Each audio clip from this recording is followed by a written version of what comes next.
The first thing I felt about the Muse was that it feels like a clarinet.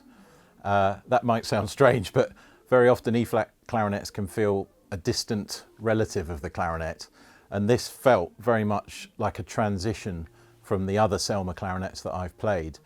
I'm not a particularly regular E-flat clarinet player, so that's quite important to me, that when I pick up the instrument it doesn't feel completely strange and alien, and this Muse doesn't. It's got all the kind of hallmarks of the Selmer brand. It's beautifully engineered, it's got wonderful intonation, the sound is mellow but powerful. I think that the E-flat clarinet is a specialist instrument. You know, there are players that really play it in a very specialist way. But it's interesting that actually there isn't a huge amount of solo repertoire for the instrument in the same way that there is for the bass clarinet or even the contrabass clarinet. So I think developing an instrument like this that can be played by a regular clarinet player like myself, I think will encourage more people to pick it up and play it. Of course you can play some of the ordinary clarinet repertoire on the E-flat. It's very good to practice the instrument in that way, but I think it will encourage composers, both contemporary music composers and also more crossover genre composers to write for the instrument and include it.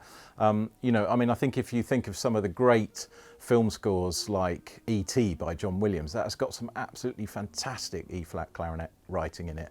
Of course, Strauss used the instrument, and Mahler and Stravinsky, these sort of giants of composition were big fans of this instrument and used it absolutely in an amazing way with their orchestration. So it is something that I think could be developed and become more of a kind of regular instrument for clarinet players to use.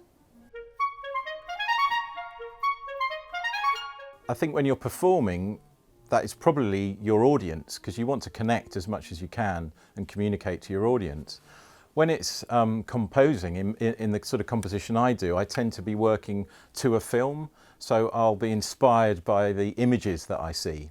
But very often as players, and when we teach players as well, when we coach chamber music or we teach clarinetists, we talk about imagery as being something that's very important. So rather than thinking perhaps too technically about the way you might play something, you try and imagine something. It can be a very personal thing. It doesn't have to be something that the teacher might impose on the student, but just an idea that is a musical idea, or it can be a visual idea, something that can take your mind away from worrying about which side am I going to go around the clarinet.